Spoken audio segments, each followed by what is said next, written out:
Hello friends, welcome back to my channel. जैसा कि आप जानते हैं, ग्रुप डी की बहाली आने वाली है। अगर आपका भी सपना है रेलवे में नौकरी करने का, रेलवे में अच्छा क्वार्टर में रहने का, एक रेलवे का एम्प्लॉय बनने का, तो आपके लिए हम लेकर आए हैं फुल प्रूफ प्लान लेकर आए हैं कि किस तरह आप रेलवे में ग्रुप डी का एम्प्लॉय बन सकते हैं। ग्रुप डी का नाम चेंज हो चुका है, उसका नाम हो गया लेवल 1।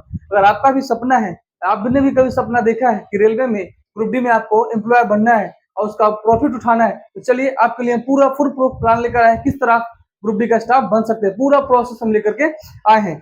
चलिए आपको बताते हैं। सबसे पहले जब बहाली निकलता है, ध्यान रखिए, जब भी बहाली आएगी तो सबसे पहला काम आपको करना है कि आपको ऑनलाइन रजिस्ट्रेशन करना है। क्लियर? का प्रोसेस में बताते हैं। सबसे पहले आपको करना है ऑनलाइन रजिस्ट्रेशन करना है। ध्यान रखिएगा, जिस भी बोर्ड से आपको करने का इरादा हो वहां से आप ऑनलाइन कीजिए अपनी स्वेच्छा के अनुसार। लेकिन ध्यान रखिएगा, बोर्ड का चुनाव सही होना चाहिए, नहीं तो उसका कटअप पे प्रभाव पड़ता है। और एक बात और, आपको केवल और केवल एक ही बोर्ड में अप्लाई करना है। अगर आप दो बोर्ड में अप्लाई कर दिए, आपको रिजेक्ट कर दिया जाएगा। इस बात को ध्यान रखिएगा। रजिस्ट्रेशन करने के बाद फॉर्म का स्क्रूटनी होगा। स्क्रूटनी होने के बाद उसका स्टेटस आएगा कि आपका फॉर्म एक्सेप्ट किया गया या रिजेक्ट किया गया। उसके बाद आपका सीबीटी होता है। सीबीटी मतलब होता है कंप्यूटर बेस्ड टेस्ट होता है। उसमें आपका कंप्यूटर पे एग्जाम होता है। एग्जाम में क्या होता है कि मैथ से क्वेश्चन रहेगा, रीजनिंग से रहेगा, साइंस से रहेगा और जनरल अवेयरनेस से रहेगा। मैथ का वेटेज कितना होता है? तो मैथ से 25 नंबर रहेगा, रीजनिंग से 30 नंबर रहेगा, साइंस से 25 रहेगा, कुल मिला के 80 हो जाता है। और 20 नंबर जो रहेगा वो आपको जनरल अवेयरनेस और करंट अफेयर से रहेगा। क्लियर है? उसके लिए आपको जो समय निर्धारित किया गया है, आपको 90 मिनट का समय दिया जाएगा। अगर आप 3 गलती बनाते हैं तो एक सही नंबर को काट लिया जाएगा, यानी निगेटिव मार्किंग जो हुआ 1/3 हो गया। मतलब ये 3 गलती पे एक सही आपको काट लिया जाएगा। कुल मिला के समय जो दिया जाएगा 90 मिनट का दिया जाएगा।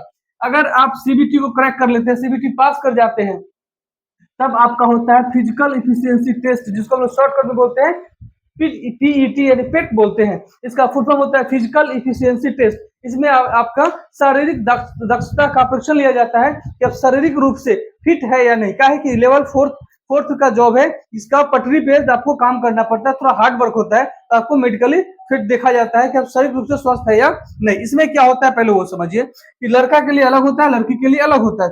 आपको 35 केजी का वजन उठाना है, 2 मिनट में चल करके आपको 100 मीटर की दूरी तय करनी है बिना कहीं वजन को रखे। अगर आप बीच में वजन रख दिए आप फेल हो गए। चलिए, ये भी पार कर लिए, तब आपका दूसरा पड़ाव आता है कि 1 किलोमीटर की दूरी आपको दौड़ करके, ध्यान रखिए, 1 किलोमीटर दौड़ करके आपको पार करना है 4 मिनट 15 सेकंड में। और इसके लिए केवल और केवल एक चांस आपको मिलेगा, दोबारा चांस आपको नहीं मिलेगा। लड़की के लिए देखिए, 20 केजी का वजन उठाना है, 2 मिनट इनको भी दिया जाएगा और 100 मीटर की दूरी चल करके आपको तय करनी है। क्लियर है? उसके बाद 1 किलोमीटर की दूरी लड़की को भी तो दौड़ना है और समय जिनको मिलता है 5 मिनट 40 सेकंड का इनको समय दिया जाता है लड़की लोगों को लिए। इन्हीं लड़की को भी क्या मिलता है? केवल और केवल एक चांस मिलता है। अगर कोई बहन ऐसी है जो दौड़ती गई रास्ता में फेल हो गई, दोबारा चांस कह के मुंह दे तो भाई नहीं मिलने वाला है जी। अगर वजन उठा के लेके जा रही है, रास्ता में कहीं पटक दी, बोली फिर से उठा के जाऊं, तो भाई नहीं जा सकती है। ये ध्यान रखना, केवल 1 चांस आपको मिलने वाला है।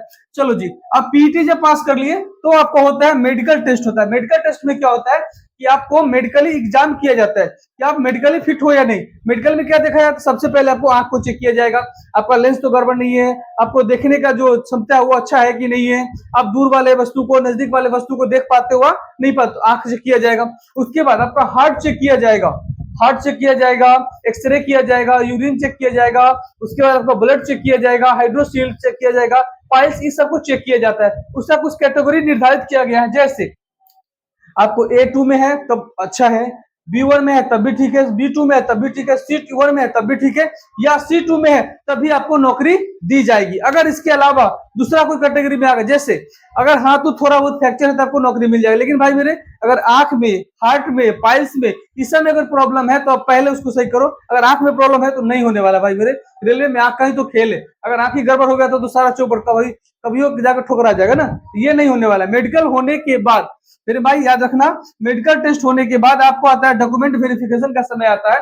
डॉक्यूमेंट वेरिफिकेशन में क्या होता है कि जब आप फॉर्म को ऑनलाइन किए थे, ध्यान रखिए, जब आप फॉर्म को ऑनलाइन किए थे उस समय आपने जो भी बताया रेलवे को कि हाँ हम आईटीआई पास हैं, 10th पास है, मेरा इतना नंबर है, तो वो सारा मूल दस्तावेज आपको जमा करना पड़ेगा और जब डॉक्यूमेंट वेरिफिकेशन जो ऑफिसर होगा उनके सामने आपको प्रस्तुत करना पड़ेगा।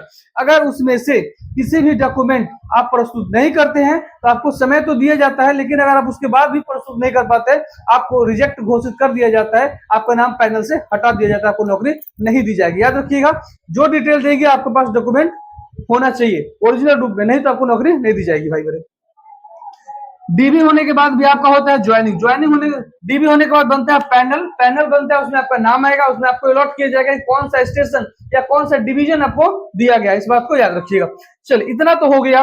उसके बाद समझिए एज क्या होता है। तो मिनिमम जो है कम से कम 18 साल होना चाहिए यूआर वाले के लिए, ये तो सबके लिए, और मैक्सिमम जो होना चाहिए ये 33 होना चाहिए। लेकिन कुछ कंडीशन है कि भाई किसी को तो रियायत मिलता है ना, रिलैक्सेशन, तो जो ओबीसी वाले हैं, नॉन क्रीमी वाले, इनको 3 साल का छूट दिया जाता है एज में।